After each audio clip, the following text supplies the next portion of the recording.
Hey guys, today we're taking a look at the new McFarlane Toys DC Multiverse Platinum Chase figure, Sportsmaster.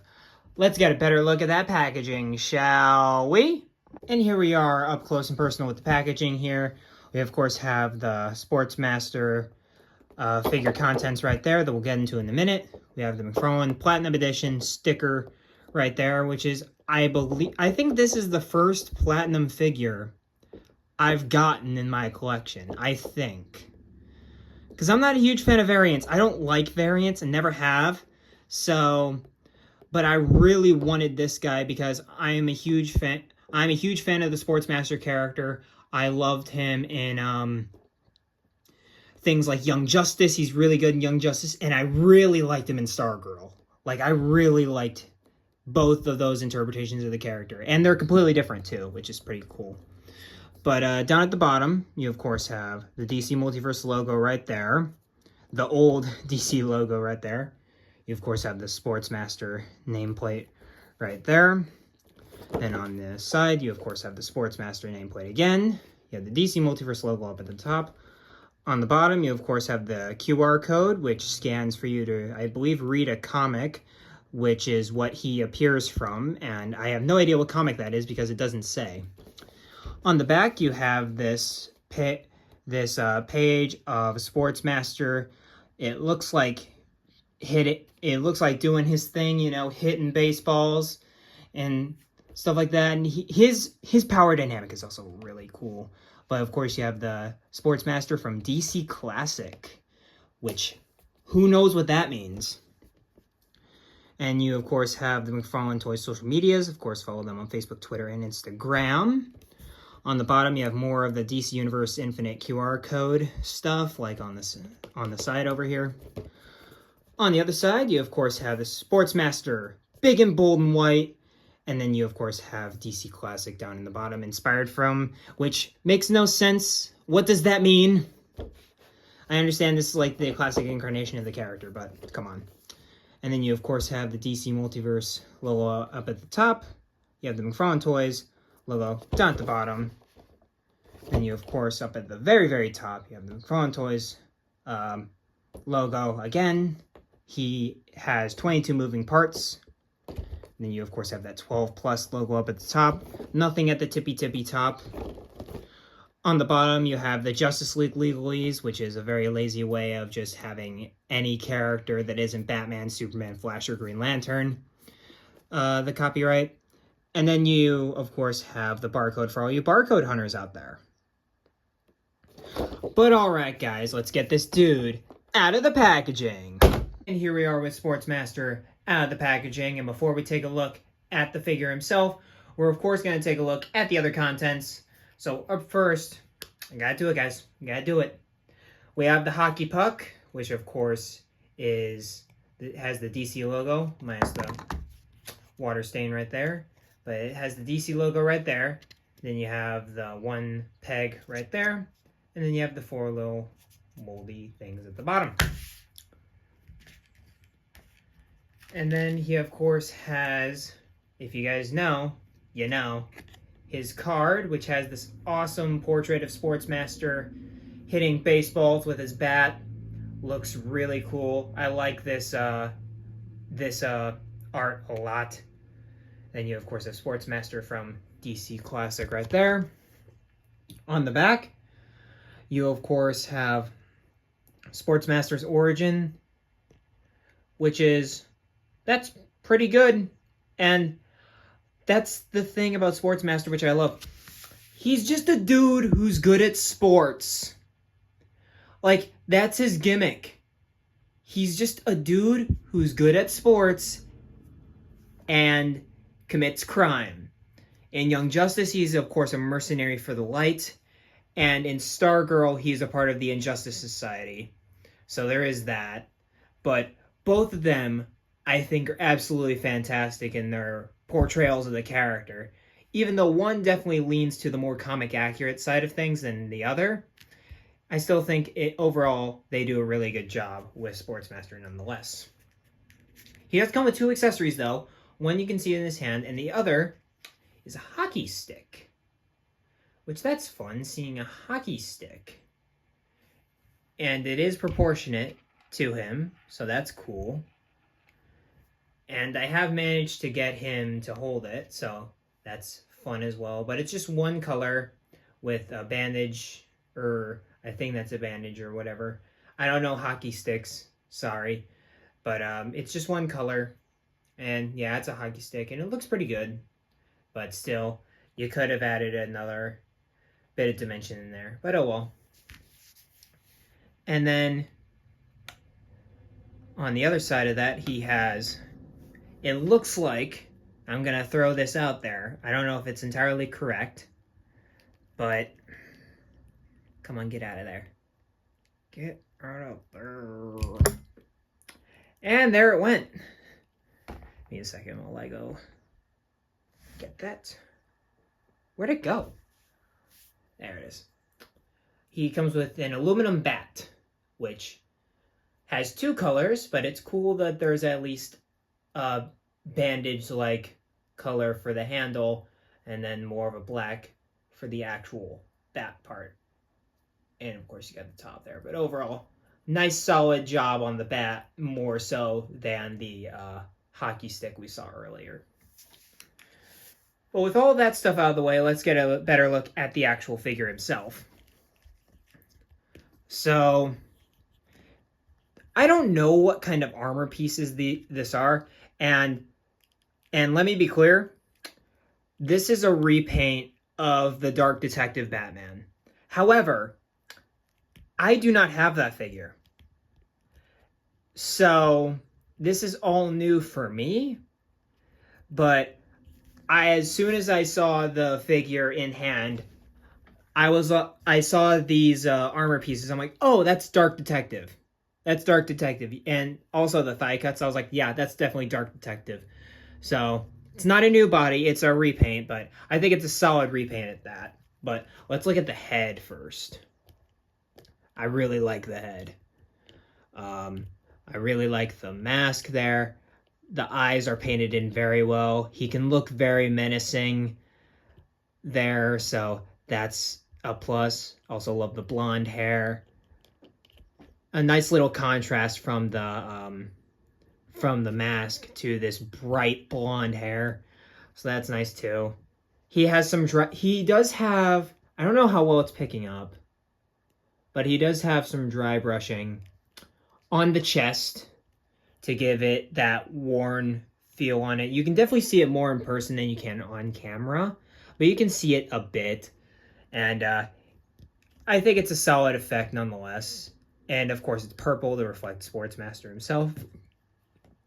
He has a belt, which is a Batman belt, but nonetheless it is a belt. You see, you even have the clasp in the back, which I find is really cool. And he has this, I think it's supposed to be like, I don't know what armor this is supposed to be. Is this like, would this potentially be hockey pads, or would this be something else? Because I know he has like, I know this is definitely either a hockey mask or like some javelining equipment. I know he uses some javelin equipment, but like if you know the specs on what he actually uses, let me know. I'd love to know that information. He has a short sleeve shirt with bare arms, with this little gauntlet right here, which I think is just a carryover from the Dark Detective Batman, but at the same time it works for the character, and they even have it in the art here, which makes me think this is original art for the figure. But yeah, it looks like original art for the figure. I do wish that was painted a little clearly though, because on the card that's painted, and yeah, I hate it when there's disparities like that. But then you have these wraps around his arms, which gives to the most horrendous part of the entire figure. Oh my god, that looks horrible. That's probably the worst elbow joint I have ever seen in the entire line. It's not just the fact that it looks ugly for being an elbow joint, which it does. It's the fact that they painted it on like that. And yeah, it's just a no. It's a no. And then you, of course, have some gloves right there. And same goes for the other side, too, if you were wondering. Just, ew. Nasty. Gross. Icky. And it's also very poorly painted on this side, as you can clearly tell. On the other side, it's not, but on this side, it's very poorly painted as well.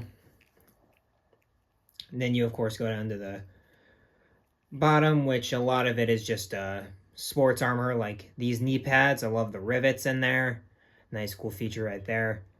And the shoes look like leftovers from the Batman figure, because obviously you know the Bat thing right there. But it's nice shin guards, nice boots, nice steel boots right there. And on the back is a whole lot of nothing, besides the armor on the back, which has this weird little knife design, which I noticed. Maybe I might be looking a bit too deep into it, but yeah. That's pretty coolish. But, let's get into articulation, shall we? Oh, and I also just realized he does have scuff marks on the mask. That's cool. But anyway, let's get into the articulation. His head does not go up that far at all. His head goes pretty far down. He can rotate all the way forward, and he does all the head pivot stuff. It's a double ball peg. It's what you expect.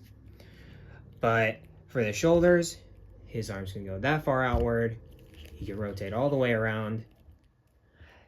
Since it's an older buck, the armpit joints aren't as good, so don't expect to get a lot of butterfly out of this guy.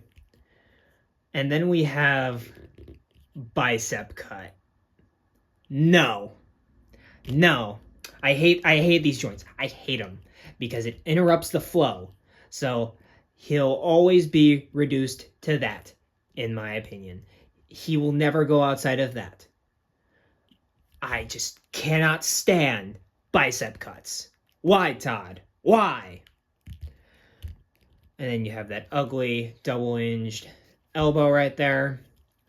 And then for the wrists, it's the same McFarlane wrist, but it has this wrist cap up here, so it limits the rotation of the actual wrist. But all the rules to a lot of the other wrists apply. So that's good, at least, that there's actual range in that. And for the diaphragm's interesting, because I think this is probably the most flexible diaphragm we have. Because he can move pretty far back. And look at that rotation forward, baby. Todd, take notes. Take notes on like a year or so older figure. This is the crunch we want. This is the crunch we want. We don't want characters limboing. We want characters crunching. So, yeah. And then you of course can rotate like so. Nice ratchet if you can hear that. And rotate at the bottom like so. And of course in and out. Standard McFarlane legs, which has a bit of a harder diaper right there. So I can just grab this crotch. Bit of a harder diaper right there, so be aware of that. And standard McFarlane legs that can go out like that. You can go that far forward. He can go that far back. He has thigh pivot up top, and he also has thigh cut, which is nice for range, but it interrupts the sculpt like the bicep swivel.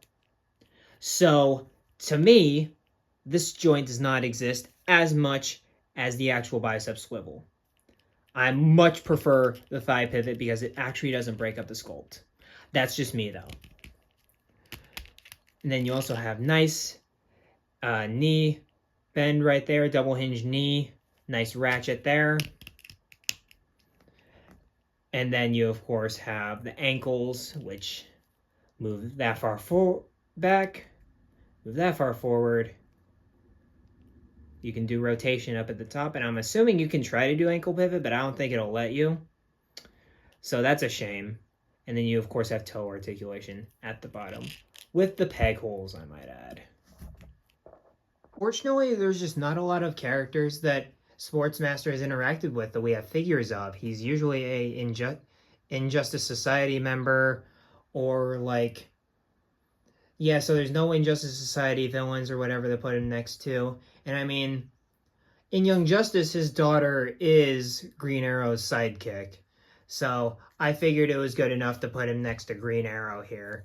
And because it's Injustice 2 Green Arrow, he doesn't look as seamless. But overall, I think his design works overall with the figure itself. And here we are kind of winding down on our look at Sportsmaster here. And overall, is he a good repack of the Dark Detective figure? Since this is the first time I have had the Buck, I'm not a huge fan of the Buck. So I'd say the answer is no, even though, yes, it does the job. He looks like Sportsmaster. But you need to do more than that, especially for a platinum figure. Are you freaking kidding me? Anyways, in terms of this figure, the thigh cut and the bicep cut are both not for me, because all it does is break up the sculpt for the sake of articulation. It feels like a lot of Mattel DCUC stuff, which were the weaknesses of some of those figures, is the gigantic thigh cuts and the gigantic bicep swivels. The fist gripping hand combo is another one. When he has a two-handed accessory, you gotta give him both gripping hands. What the heck, man? And then you also have things like limited movement in the ankles and wrists, and also the butterfly joints right there. All of those are really limited. And I get it, older figure. This came out in 2021. I get it. At least the first incarnation of this Buck. But still, for 2024, this is a bad figure. That being said, though, if you're not a huge fan of Sportsmaster, skip this guy. If you don't like the character or haven't heard of the character, this isn't one of those where I'm like, oh, you should totally get that Sportsmaster figure. No, if you like the character, get him. If you don't, I would highly recommend you not getting him. But outside of that, like, comment, subscribe, all that good stuff. Tell me what you think about Sportsmaster here in the comments down below. I love reading your guys' comments. It gets me through the editing process and making this all worthwhile. But as always, I will catch you guys in the next video. And of course, keep collecting and be kind and courteous out there. And I will catch you guys again in the next video. Peace.